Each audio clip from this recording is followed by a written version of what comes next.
Il y a une chose qu'on fera dans notre tombe que l'on fait aujourd'hui. Une action qui est pourtant simple dans notre vie, mais étrange pour des morts. En fait, il y en a même plusieurs. Mais celle dont je vais vous parler aujourd'hui va vraiment vous surprendre. Car cette chose va vous rassurer, ou bien au contraire, vous terrifier. Peut-être que cette découverte vous fera prendre conscience qu'il n'est jamais trop tard pour se repentir. Restez bien jusqu'à la fin de cette vidéo pour découvrir de quoi il s'agit. La vie dans la tombe n'a rien à voir avec celle qu'on vit maintenant. Allah a mis une barrière pour nous empêcher de connaître cette vie après la mort. Ceux qui meurent ne reviennent plus sur terre. Il n'y a donc aucun moyen d'avoir un retour d'expérience. Du coup, c'est seulement après la mort qu'on peut voir ce qui se passe dans la tombe.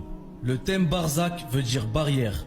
Et à chaque fois que Allah l'utilise dans le Coran, c'est pour montrer l'exemple de deux choses qui ne peuvent pas se rencontrer à cause de la barrière qui les sépare. Comme la mer qui est séparée de l'eau douce et de l'eau salée. Allah a dit dans le Coran que lorsqu'un mécréant meurt, le mécréant demande à Allah de le ramener sur terre. Mais c'est impossible car il y a une barrière entre la vie de la dunya et celle de la tombe. Quand on vit dans l'une, on ne peut pas savoir ce qui se passe dans l'autre. Le prophète sallallahu alayhi wa sallam a dit qu'il craignait plus la vie à barzakh que le jour du jugement.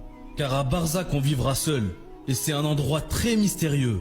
Personne ne sait ce qu'il y vivra. Ce mystère de la tombe n'a rien à voir avec les épreuves que nous ferons subir Munkar et Nakir. Cette expérience n'est connue de personne en dehors d'Allah. Tant qu'on ne l'aura pas vécue, on ne pourra pas l'expliquer. Les savants sont unanimes pour dire que le barzakh commence juste après l'enterrement. La vie à barzakh, on ne pourra pas l'esquiver.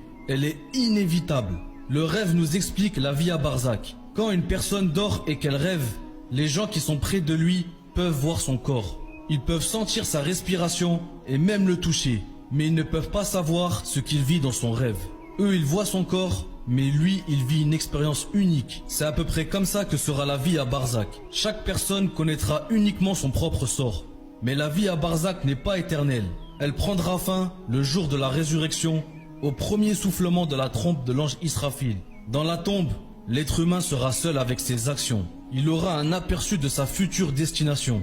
Le prophète sallallahu alayhi wa sallam a dit que la tombe sera soit un jardin du paradis, soit une fosse de l'enfer. Ça veut dire que le bonheur et le châtiment de la tombe sont supérieurs à ceux de la dunya. Vous vous imaginez tout ce que nous vivons ici comme bonheur, la richesse, les maisons de luxe, le pouvoir, la célébrité. Ce que nous ressentons lorsque nous avons ces choses-là n'est rien comparé à ce que nous allons ressentir dans la tombe. Pareil pour tout ce que nous vivons ici comme malheur. La tristesse, le chagrin, la pauvreté et les douleurs physiques. Tout ça ne sont rien par rapport aux souffrances de la tombe. Celui qui vivra dans un état confortable dans la tombe, il voudra que le jour du jugement arrive rapidement, parce qu'il sait ce qu'il attend. Par contre, le mécréant, il ne voudra pas que ce jour arrive, car il sait très bien ce qu'il attend aussi. La tombe est donc un endroit très important. Elle n'est pas la destination finale, mais elle nous donne un avant-goût du paradis ou de l'enfer. Elle permet de savoir ce qu'a été notre vie et ce que nous avons fait des bienfaits que Dieu nous a accordés. Mais il y a une chose assez surprenante qui se passe dans la tombe et dont on ne parle pas assez souvent. En fait, les habitants de la tombe se rendent visite comme si vous rendiez visite à votre frère. Voilà pourquoi le prophète sallallahu alayhi wa sallam nous a conseillé de bien traiter le corps du mort, de le rendre présentable avant l'enterrement, en le parfumant par exemple. Comme ça, lorsqu'il rendra visite à un de ses proches dans la tombe, il sentira bon. Mais est-ce que ça arrive à tous les morts? Oui, d'après le hadith du prophète sallallahu alayhi wa sallam. En fait, lorsqu'une personne meurt, son âme quitte son corps. Elle s'élève vers un endroit inconnu. Il y a une barrière entre cet endroit et la terre, ce qui rend impossible les rencontres entre les habitants des deux côtés. Les âmes des mécréants se retrouvent à un même endroit. Celles des croyants se regroupent aussi à un même endroit. Et entre les deux endroits, il y a une barrière. Du coup, les mécréants ne peuvent que se rencontrer entre eux. Pareil pour les croyants, ils ne peuvent que se rencontrer entre eux. Alors comment se passent les visites? En fait, lorsqu'une personne vient de mourir, son âme se dirige vers l'endroit qui correspond à ses œuvres. Là-bas, il verra les gens qui étaient morts avant lui. Du coup, quand il verra les membres de sa famille, il se dirigera vers eux. Ils lui demanderont des nouvelles de ceux qu'il a laissés dans la dunya. Et il leur dira, un tel est mort. N'est-il pas venu ici vers vous? Et ils répondront, s'il n'est pas venu ici, c'est qu'il a été envoyé dans la fosse de l'enfer. Les croyants seront fiers des œuvres qu'ils ont accomplies. Les mécréants, eux, auront des regrets. Ils diront, si seulement nous avions cru au message d'Allah. Et ce qui leur fera encore plus mal, c'est la durée de leur vie sur terre. Ils auront l'impression qu'ils y ont vécu une journée.